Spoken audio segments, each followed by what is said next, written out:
प्रिय विद्यार्थियों, target classes bye HP sir में आपका हार्दिक अभिनंदन। मुझे आशा है कि पिछली कक्षा आपको पसंद आई होगी और आपने उसको नोट्स फॉर्म में उतार भी लिया होगा। उसी कड़ी को आगे बढ़ाते हुए हमारा मानव भूगोल जो बुक है उसका प्रथम चैप्टर है मानव भूगोल प्रकृति एवं विशेष क्षेत्र के बारे में हम जान रहे थे। ठीक है ना। आज हम बात करेंगे मानव भूगोल की परिभाषाओं या महत्वपूर्ण परिभाषाओं से संबंधित बात करेंगे। ठीक है। उससे पहले मैं आपको जो हमने पीछे पढ़ा उसका रिवाइज कर लेते हैं। जैसे कि मैंने कहा, भूगोल को अंग्रेजी में ज्योग्राफी कहा जाता है, जिसकी उत्पत्ति ग्रीक या यूनानी भाषा की दो शब्दों से मिलकर हुई, जियो प्लस ग्राफोस, जिसका शाब्दिक अर्थ मैंने बताया था पृथ्वी का वर्णन करना होता है। यहाँ तक बात आपको समझ में आ गई थी। यहीं पर मैंने आपको बताया कि भूगोल शब्द का सर्वप्रथम बार प्रयोग किस विद्वान ने किया, तो उसका नाम मैंने बताया था इरेटोस्थेनीज। क्या नाम है? भूगोल शब्द को सर्वप्रथम बार प्रयोग करने वाला जो विद्वान था वो था इरेटोस्थेनीज। इसके बाद हमने यहाँ बात करी भूगोल का जनक किसे माना जाता है। तो भूगोल का जनक या पितामह हिक्केटियस को माना जाता है। ये भी आपको याद हो। यहीं पर नोट करके अपन एक बात लिखी, भूगोल आधुनिक भूगोल के जनक। तो आधुनिक भूगोल के जनक वैसे एग्जाम में आपसे नहीं पूछा जाएगा, फिर भी आप भूगोल के विद्यार्थियों के नाते आपको पता होना चाहिए। Alexander on Humboldt, Alexander on Humboldt आपको यहाँ मैंने बताया। इसके बाद फिर हमने भूगोल को दो मुख्य शाखाओं में बांटा। हालांकि हंटिंगटन महोदय को इसका श्रेय दिया जाता है। ठीक है। तो भूगोल की दो मुख्य शाखाएं हमने जानी। एक है भौतिक भूगोल, उसका जनक भी हमें पता है पोसिडोनियस, और मानव भूगोल। मानव भूगोल के जनक का नाम भी हमें पता है, क्या था? फ्रेडरिक रेटजे। ठीक है, यहाँ तक आपको क्लियर होगा। भौतिक भूगोल में हमने कहा था कि भौतिक भूगोल में भौतिक पर्यावरण का अध्ययन किया जाता है, जैसे पर्वत, पठार, मैदान इत्यादि इत्यादि मैंने आपको कल बताया। उसी प्रकार मानव भूगोल में भौतिक पर्यावरण व सांस्कृतिक पर्यावरण के बीच होने वाले अंतर संबंधों, ठीक है, मानवीय परिगणनाओं का स्थानिक वितरण व सामाजिक आर्थिक विभिन्नताओं का अध्ययन किया जाता है। यहाँ तक अपन ने बात कर ली थी। अब इसी कड़ी को हम आगे बढ़ाते हैं और आज हम बात करते हैं परिभाषाओं से। सबसे टॉप मोस्ट परिभाषा है पहली, आपको लगभग याद हो जानी चाहिए। मैंने आपको पहले भी बताया कि मानव भूगोल में हमेशा प्रकृति और मानव के बीच अंतर संबंध का अध्ययन किया जाता है। अगर अपने को कोई परिभाषा नहीं आए तो अपन कम से कम बना के ऐसा लिख सकते हैं कि मानव भूगोल भौतिक पर्यावरण अर्थात प्रकृति व मानव के बीच होने वाले परिवर्तनशील संबंधों का अध्ययन करता है। ऐसा आप लिख देंगे तो भी आपकी परिभाषा सही मानेगी। फिर भी पहली ही परिभाषा है। इन परिभाषाओं में भी दो बातों पर विशेष ध्यान दिया गया है, प्रकृति और मानव के बीच अंतर संबंध आएगा ही आएगा। जैसे कि पहली परिभाषा है हमारी फ्रेडरिक रेटजे के अनुसार। जब भी एग्जाम में परिभाषा आपसे पूछी जाए आप इन्वर्टेड कोमा से स्टार्ट करें, जहाँ ये ख़त्म होती है वहाँ जाके आप इन्वर्टेड कोमा में बंद करें और उसी के नीचे डैश लगाकर उस विद्वान का नाम लिखें। तो आपकी परिभाषा कहने का मतलब ये अच्छी जो बुकें होती है उसमें परिभाषा इसी प्रकार दी जाती है। जब आप एमए करेंगे आपको पता लग जाएगा।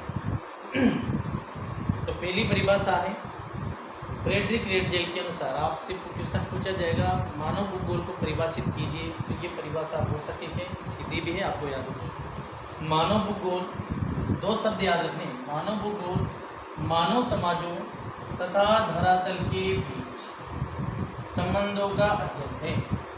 मानव भूगोल मानव समाजों तथा धरातल के बीच संबंधों का अध्ययन है। तो दो शब्द याद रखना है, मानव समाज तथा धरातल के बीच होने वाले संबंधों का अध्ययन है। ठीक है। तो देखो आप मानव समाज में क्या गया, मानव धरातल का संबंध किससे है? प्रकृति से। तो प्रकृति का मानव के बीच क्या है? संबंध हो रहा है। तो प्रत्येक परिभाषा में इस बात पर जोर दिया गया है कि प्रकृति और मानव के बीच अंतर संबंध होगा, तभी उसको हम मानव भूगोल के अंतर्गत मानते हैं।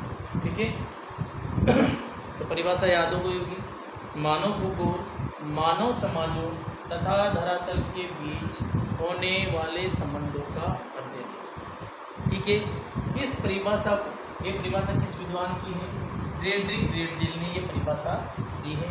जर्मन भूगोलवेत्ता फ्रेडरिक रेटजेल ने इस परिभाषा को परिभाषित किया कि मानव भूगोल मानव समाजों तथा धरातल के बीच विद्यमान संबंधों का अध्ययन है।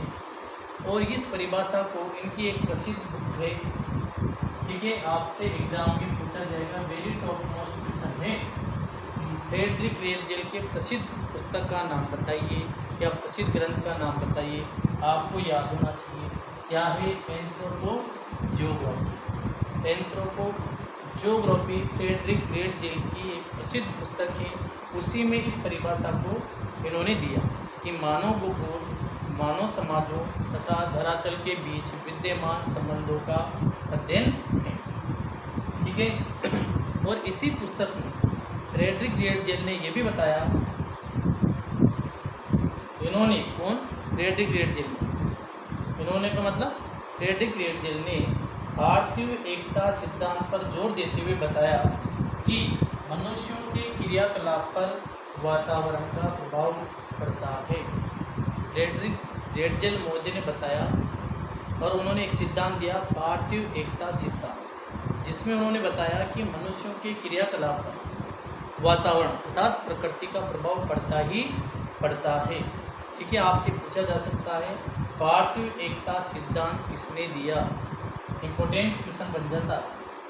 भारतीय एकता सिद्धांत किसने दिया? फ्रेडरिक रेटजेल ने यह दिया था इसी पुस्तक के अंदर। ठीक है, तो यहाँ तक आपको दो बातें क्लियर हो गई होगी। परिभाषा फ्रेडरिक रेटजेल ने दी, तो क्या परिभाषा है? मानव भूगोल मानव समाजों तथा धरातल के बीच विद्यमान संबंधों का अध्ययन है। ठीक है, तो इनकी प्रसिद्ध पुस्तक का नाम है एंथ्रोपोजियोग्राफी। लगभग आपको ये याद हो गई होगी। प्रसिद्ध पुस्तक है, हर बार एग्जाम में पूछी जाए। क्वेश्चन आ जाए, भारतीय एकता सिद्धांत किसने दिया? फ्रेडरिक रेटजेल महोदय ने दिया। ये क्या बताता है? ये आपसे नहीं पूछा जाएगा, फिर भी आपको पता होना चाहिए कि भारतीय एकता सिद्धांत किसने दिया? Friedrich Ratzel. ठीक है। फिर आगे देखिए, आधुनिक मानव भूगोल का जनक, आधुनिक मानव भूगोल का जनक किन्हें माना जाता है? फ्रेडरिक रेटजेल को माना जाता है। आपसे क्वेश्चन आएगा, आधुनिक मानव भूगोल का जनक कौन है? तो आपका आंसर होगा फ्रेडरिक रेटजेल, जर्मन भूगोलवेत्ता फ्रेडरिक रेटजेल। यहीं पर आपको याद रखना है निश्चयवाद, आगे पर्यावरणीय शब्द लगा हुआ मिल सकता है आपको। पर्यावरणीय निश्चयवाद, पर्यावरणीय नियतिवाद का प्रतिपादन किसे माना जाता है? तो वो भी किसे माना जाता है? फ्रेडरिक रेटजेल को भी माना जाता है। यहीं पर मैंने आपको क्लियर कर दिया कि आधुनिक मानव भूगोल का जनक फ्रेडरिक रेटजेल है और इन्होंने एक अवधारणा प्रतिपादित की, पर्यावरणीय निश्चयवाद या नियतिवाद की अवधारणा, जिसका प्रतिपादन किसने किया? Friedrich Ratzel. हम आगे पढ़ेंगे इस कक्षा में ही। ठीक है, फिर आगे इन्हीं की एक प्रसिद्ध शिष्या थी, अमेरिकन भूगोलवेत्ता कुमारी एलन सी सेम्पो। उन्होंने भी, ये इनकी कट्टर समर्थक थी और उन्होंने भी एक परिभाषा दी जो आपके सामने है आपकी बुक के अकॉर्डिंग। मानव भूगोल क्रियाशील मानव या चंचल मानव, एक ही बात है। मानव भूगोल, इसमें भी आपको दो ही शब्द याद रखने हैं, क्रियाशील मानव और अस्थायी पृथ्वी के बीच। मानव भूगोल क्रियाशील मानव और अस्थायी पृथ्वी के बीच होने वाले परिवर्तनशील संबंधों का अध्ययन है। मानव भूगोल क्रियाशील मानव और अस्थायी पृथ्वी के बीच होने वाले परिवर्तनशील संबंधों का अध्ययन है, ऐसा इसने कहा कुमारी एलन सी सैमुअल ने। ठीक है, इसमें भी देखो आप, क्रियाशील मानव, मानव आ गया, अस्थायी पृथ्वी का मतलब प्रकृति, तो मानव और प्रकृति के बीच अंतर संबंधों का ही इसमें अध्ययन किया जाता है। बात एक ही है, बस शब्दों का हेरफेर। ठीक है, तो मानव भूगोल क्रियाशील मानव और अस्थायी पृथ्वी के बीच होने वाले परिवर्तनशील संबंधों का अध्ययन है। ये परिभाषा किसने परिभाषित की?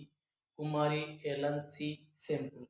ठीक है, इनकी भी एक प्रसिद्ध पुस्तक है, आपसे पूछी नहीं जाएगी पर आपको याद रखना है, भौगोलिक पर्यावरण का प्रभाव। कुमारी एलन सी सैमुअल की प्रसिद्ध पुस्तक का नाम क्या है? भौगोलिक पर्यावरण का प्रभाव। ठीक है, ये मैंने आपको भी बता दिया, ये फ्रेडरिक रेडजेल की शिष्या थी, इसी वजह से ये नीतिवाद की कट्टर समर्थक भी रही है। ठीक है, यहाँ तक लगभग आपको समझ में आ गया होगा। फिर हम आगे बढ़ते हैं, उससे पहले आप इसका स्क्रीनशॉट ले लो।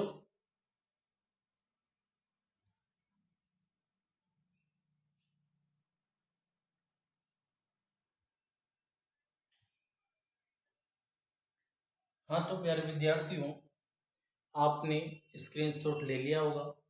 अब उसी कड़ी में, क्योंकि फ्रेडरिक रेडजेल ने ही पर्यावरणीय निश्चयवाद या नियतिवाद की अवधारणा का प्रतिपादन किया था, तो हम क्यों ना यहीं पर इस चीज को जान लेते हैं कि पर्यावरणीय निश्चयवाद या नियतिवाद की जो परिकल्पना है वो हमें क्या बताती है।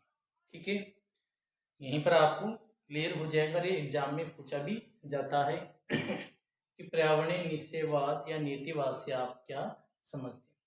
तो पहली लाइन तो अपनी यही होगी कि फ्रेडरिक रेडजेल जर्मन भूगोलवेत्ता थे, तो ये विचारधारा या अवधारणा का प्रतिपादन जर्मन भूगोलवेत्ता अल्फ्रेड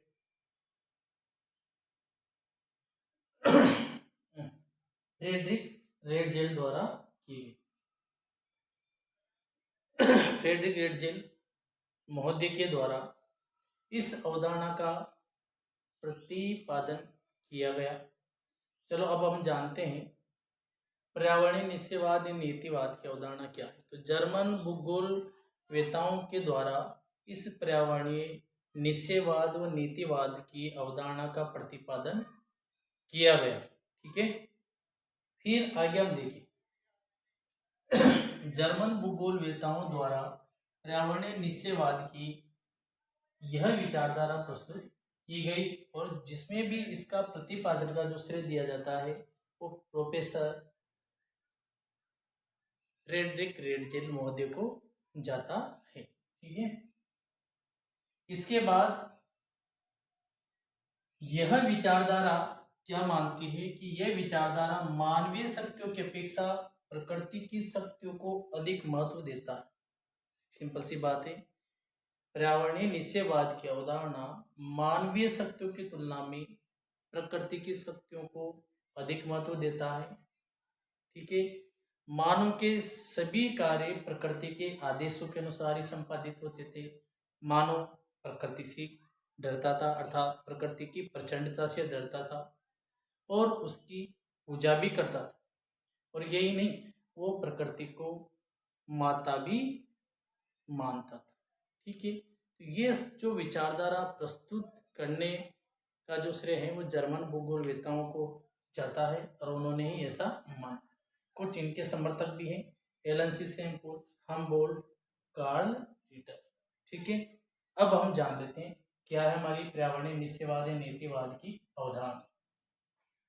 तो इस विचारधारा का श्रेय फ्रेडरिक रेडजेल महोदय को जाता है। इसके बाद हम आगे बढ़ते हैं, आपको फिर आगे लिखना है कि जर्मन भूगोलवेत्ताओं द्वारा पर्यावरणीय निश्चयवाद की ये विचारधारा प्रस्तुत की गई। यह विचारधारा मानवीय शक्तियों की अपेक्षा प्रकृति की शक्तियों को अधिक प्रधानता देता है, अर्थात प्रकृति की शक्तियों को अधिक महत्व देता है। इस विचारधारा के अनुसार ही मानव प्रकृति का क्या है, दास और पर्यावरण सर्वशक्तिमान है। ये विचारधाराएं मानकर चलती है कि मानव प्रकृति का दास है और पर्यावरण या प्रकृति ही क्या है, सर्वशक्तिमान है। तो इस विचारधारा के अनुसार मानव प्रकृति का दास व पर्यावरण सर्वशक्तिमान है। यही नहीं अपितु मानव के समस्त कार्य प्रकृति के आदेशों के अनुसार ही संपादित होते हैं। मानव प्रकृति की प्रचंडता से डरता था एवं प्रकृति की पूजा करता था तथा प्रकृति को माता के रूप में देखता था या प्रकृति के माता के रूप में देखा जाता था। ठीक है, यह विचारधारा क्या कहलाई, पर्यावरणीय निश्चयवाद की अवधारणा, जिसमें प्रकृति सर्वशक्तिमान और मानव का स्थान गौण रहा। प्रकृति का स्थान प्रमुख रहा और मानव का स्थान गौण रहा। ठीक है, इसके कुछ समर्थक हैं एलन सी सैम्पुल, कार्ल रिटर और हमबोल्ट महोदय। जहाँ तक मुझे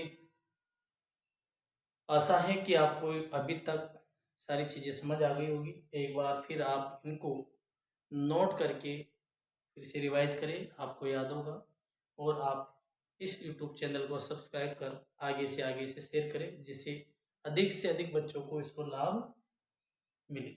ठीक है, चलो टारगेट क्लासेज में आपका फिर से एक बार हार्दिक अभिनंदन। जय हिंद, जय भारत।